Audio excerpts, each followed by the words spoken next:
하나님 말씀 요한일서 5장 6절에서 12절까지 말씀입니다. 요한일서 5장 6절에서 12절까지 말씀을 교독하겠습니다. 하나님의 말씀입니다. 이는 물과 피로 임하신 이시니 곧 예수 그리스도시라. 물로만 아니요 물과 피로 임하셨고 증언하는 이는 성령이시니 성령은 진리니라. 증언하는 이가 셋이니 성령과 물과 피라. 또한 이 셋은 합하여 하나이니라. 만일 우리가 사람들의 증언을 받을진대 하나님의 증거는 더욱 크도다. 하나님의 증거는 이것이니 그의 아들에 대하여 증언하신 것이니라. 하나님의 아들을 믿는 자는 자기 안에 증거가 있고 하나님을 믿지 아니하는 자는 하나님을 거짓말하는 자로 만드나니 이는 하나님께서 그 아들에 대하여 증언하신 증거를 믿지 아니하였음이라. 또 증거는 이것이니 하나님이 우리에게 영생을 주신 것과 이 생명이 그의 아들 안에 있는 그것이니라. 함께 읽습니다. 아들이 있는 자에게는 생명이 있고 하나님의 아들이 없는 자에게는 생명이 없느니라. 아멘. 예, 암송 구절이 또 까먹을 때가 됐으니까 한번 점검을 합시다. 요한일서 1장 9절 말씀 한번 읽고 암송합시다. 만일 우리가 우리 죄를 자백하면 그는 미쁘시고 의로우사 우리 죄를 사하시며 우리를 모든 불의에서 깨끗하게 하실 것이요. 요한 1서 1장 9절 말씀. 아멘. 우리 같이 암송 화면을 지우고 암송 만일 우리가 시작. 만일 우리가 우리 죄를 자백하면 그는 미쁘시고 의로우사 우리 죄를 사하시며 우리를 모든 불의에서 깨끗하게 하실 것이요. 요한 1서 1장 9절 말씀. 아멘. 3장 23절 말씀 같이 읽습니다.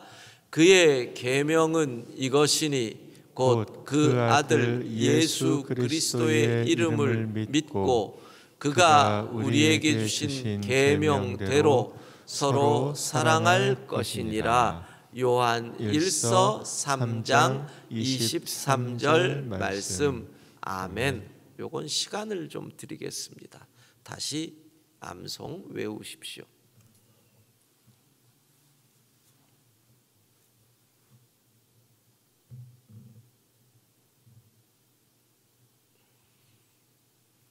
마스크를 신뢰하고 못 외우시더라도 입을 안에서 열었다 닫았다 하고 평안한 얼굴을 지으면 누구도 여러분이 암송을 못했다는 걸 모른다는 거. 예, 그의 계명은 이것이니 지우고 우리 암송합시다. 시작. 그의 계명은 이것이니 곧 그 아들 예수 그리스도의 이름을 믿고 그가 우리에게 주신 계명대로 서로 사랑할 것이니라. 요한 1서 3장 23절 말씀. 아멘. 예. 오늘 본문은 사실은 아주 성경 난제가 하나 들어있는 곳입니다. 그래서 아주 이거 해석하느라고 머리가 얼마나 빠졌는지 진짜 뭐 안 하던 헬라어 원서를 보고 잘 모르는 라틴어 성경을 이 단어를 찾아가며 보고 이 구절을 해석하려고 했던 건데, 자, 그거는 일단 오늘 말씀을 함께 나누고 그 부분을 살펴보겠습니다. 자, 예수님이 하나님의 아들이심을 믿으면 세상을 이긴다. 예수님이 하나님의 아들이심을 믿으면 세상을 이긴다. 세상은 그러면 어떤 곳이냐?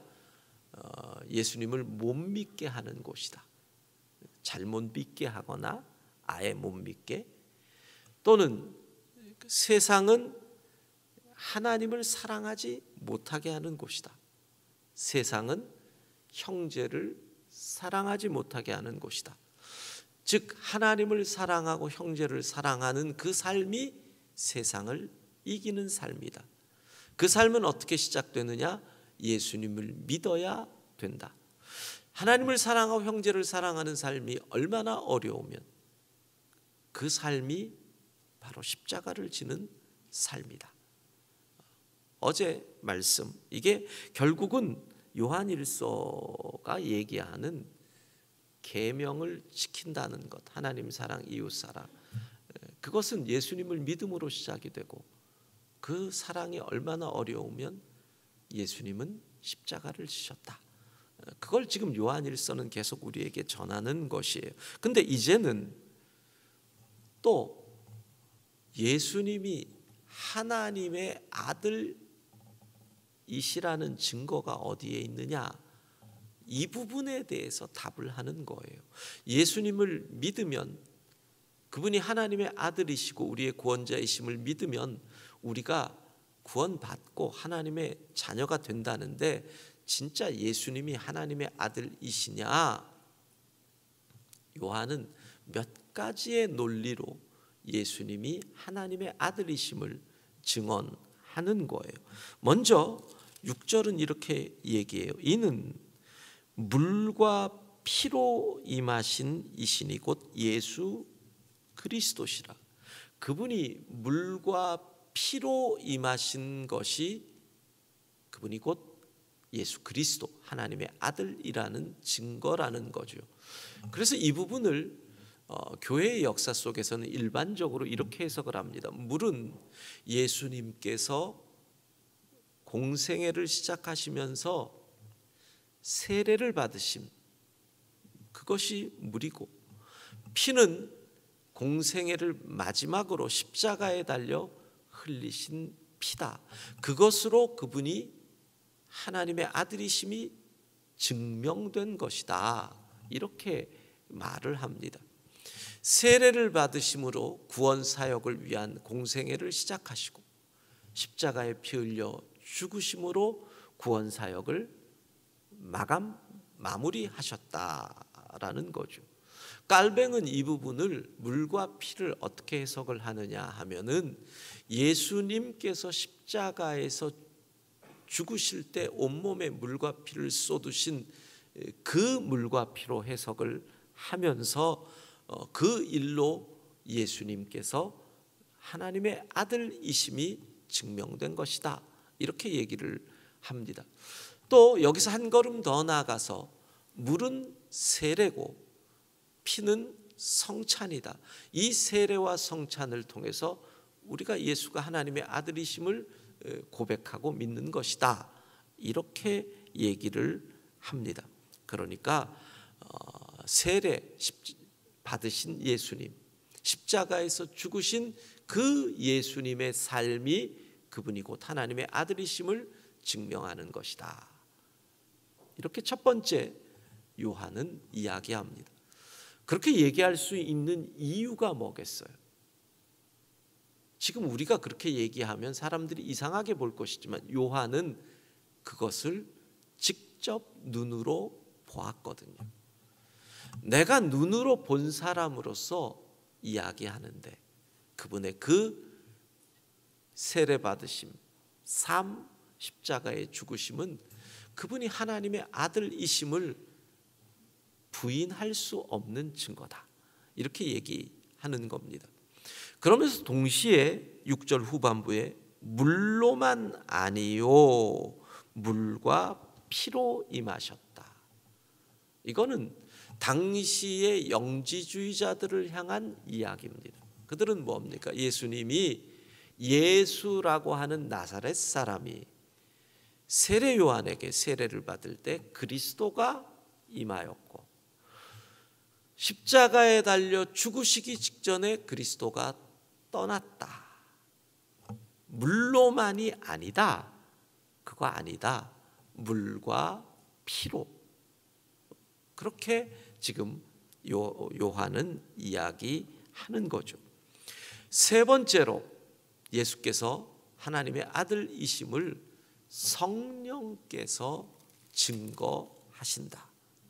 성령의 증거를 부인할 수 없다. 왜? 6절 성령은 진리니라. 여러분, 성령의 증거를 어떻게 확인할 수 있습니까? 잘 생각해 보십시오.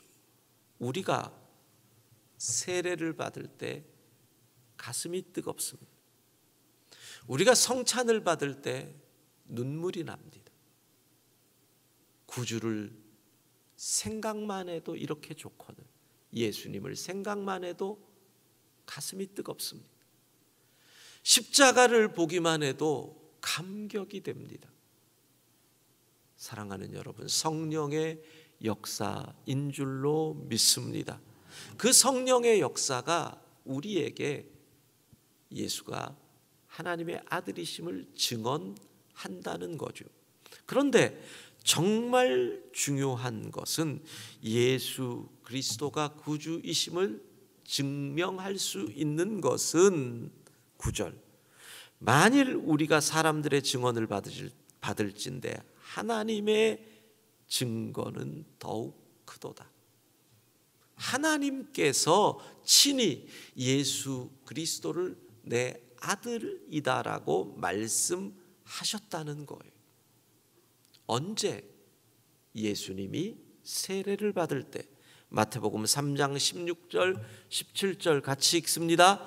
예수께서 세례를 받으시고 곧 물에서 올라오실새 하늘이 열리고 하나님의 성령이 비둘기같이 내려 자기 위에 임하심을 보시더니 하늘로부터 소리가 있어 말씀하시되 이는 내 사랑하는 아들이요 내 기뻐하는 자라 하시니라. 예, 요한은 이것을 아마 스승인 세례 요한을 통해 들었을 거예요.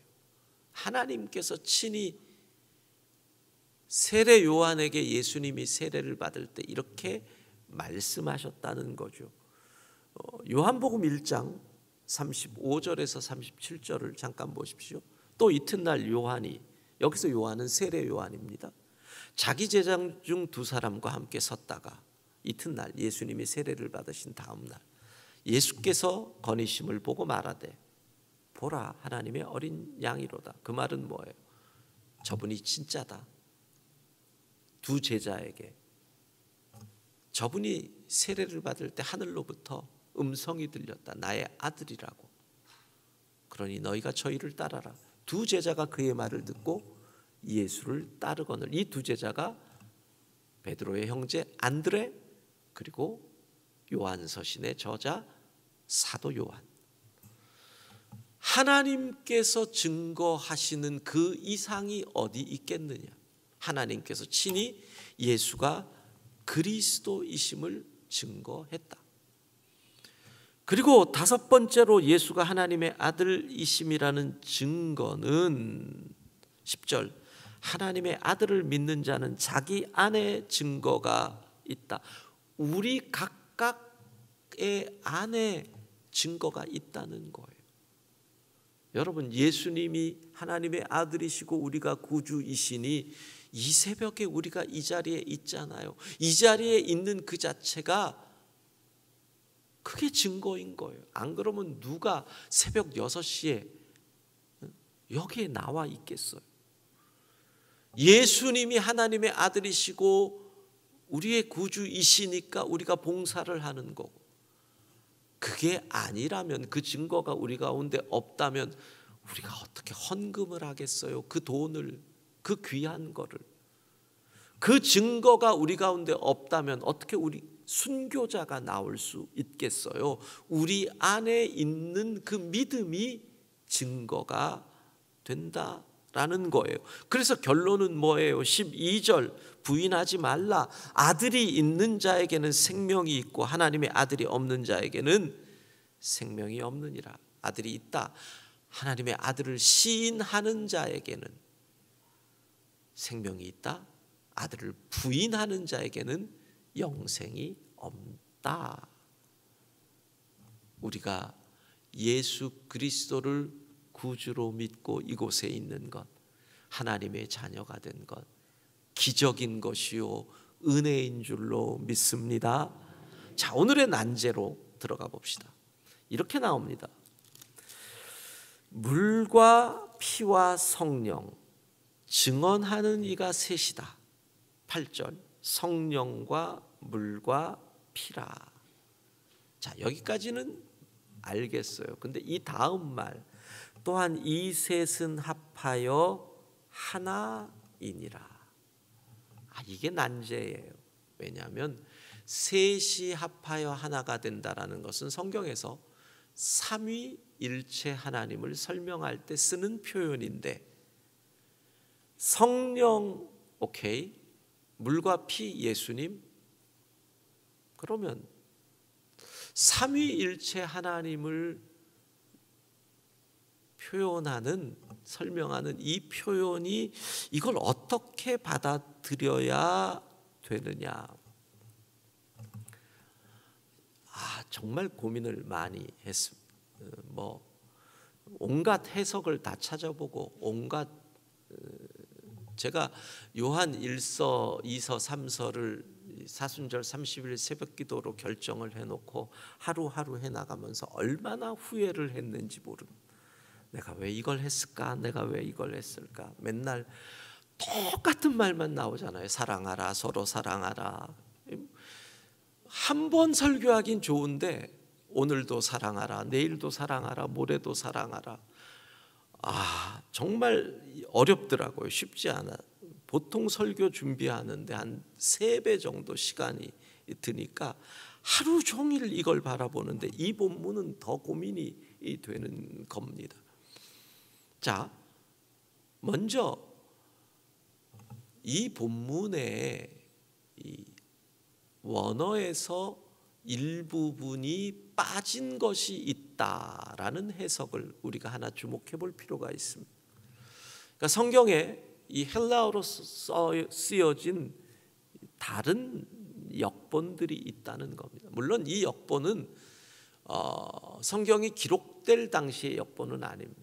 한참 이후, 1000년 이후의 역본들이기 때문에 그 권위를 인정받을 수 없는데, 문제는 그것이 나름 권위가 있는 흠정역이라고 하는 킹 제임스 버전의 그 부분은 포함시켰다는 겁니다. 흠정역, 흠이라고 하는 공경할 흠자, 그러니까 높은 왕이나 황제에게 쓰여진 이 한문이죠. 옛날에 청나라 때 흠차 대신, 황제의 명을 받아 특별한 일을 하는 대신, 정삼품 이상 흠차 대신, 흠정역, 영국 왕 제임스 1세의 명에 의해서 만들어진 영어 성경, 1611년에 나옵니다. 이 흠정역을 보면 이 부분이 이렇게 되어 있습니다. 자, 함께 봅시다. 여기서 노란색은 흠정역 번역에 들어간 부분이고, 흰색은 우리 번역이 일반 번역. 하늘에서, 이 부분 우리 안 나왔죠? 증언하는 이가 셋이니 아버지, 말씀, 성령이시다. 말씀, 예수 그리스도, 그렇죠? 태초에 말씀이 계시니라. 이 말씀이 우리와 함께 하셨다. 로고스 되시는 예수님, 성령이시다. 그리고 이 셋은 하나이니라. 완벽한 삼위일체죠. 하늘에 삼위일체 하나님이 계신다. 그리고 땅에서 증언하는 이가 셋이니 성령과 물과 피라. 이것은 우리 성경입니다. 그러니까 지금 이 부분을 가지고 얼마나 고민을 했으면 그거 그냥 펴놓으세요. 이 부분을 가지고 얼마나 고민을 했으면 KJV에서는 역본 속에서 권위 없는 부분을 집어넣어서 이렇게 성경을 만들어버린 거예요. 예수 그리스도가 하나님의 아들이라고 하는 그 땅에서의 사역을 하늘에 계신 삼위일체 하나님이 그분을 지지한다. 성령과 예수 그리스도 이 모든 것이 하시는 그 사역이 하나됨을 삼위일체 하나님이 지지한다. 이렇게 지금 해석을 하는 겁니다. 자, 근데 왜 제가 이것을 가지고 오느냐면 이 부분을 깔뱅이, 종교개혁자 깔뱅이 이거를 그대로 받아들인다는 겁니다. 여러분, 깔뱅은 1611년 KJV가 나오기 전에 돌아가신 분입니다. 그러니까 깔뱅은 1564년에 별세한 분이니까 그분은 이 성경 킹제임스 버전과 관계없이 이 부분을 이렇게 해석한 것입니다. 그 말은 무슨 뜻이냐? 하늘의 삼위일체 하나님의 사역이 땅에서 성령과 예수 그리스도의 사역을 지지해서, 그래서 그 사역이 모두 삼위일체 하나님의 사역이다, 이런 의미로 해석을 합니다. 자, 그런데 이 부분의 헬라어 역본이 권위가 없는 부분이기 때문에 이걸 가지고 그대로 해석하는 분들은 이렇게 해석을 합니다. 성령과 물과 피, 이 모든 것이 일관성 있게 예수 그리스도를 증명하는 것인데, 성령, 물, 피 이 셋이 합하여 완전한 하나의 증거가 된다. 예수가 하나님의 아들이심이, 셋이 합하여 완전한 하나의 증거가 된다라는 뜻이다라고 해석을 합니다. 이것도 받아들일 만합니다. 왜? 여러분, 물과 피는 예수가 하나님의 아들이심이라는 객관적 증거입니다. 근데 이 객관적 증거도 내가 수용하지 않으면 음모가 됩니다. 여러분, 우리가 느끼잖아요. 지금 이 시대의 정치의 바람 속에서 보십시오. 내 편에서 얘기하는 것은 거짓도 받아들입니다. 저쪽 편에서 얘기하는 것은 객관적인 증거가 있어도 안 받아들입니다. 물과 피, 예수 그리스도께서 하나님의 아들이시고 이 땅에서 우리를 위한 구원자로 오셨다는 객관적 증거인데, 성령, 내재적 증거, 성령의 역사로 그것이 우리 가운데 올 때 온전한 구원이 일어난다는 것이죠.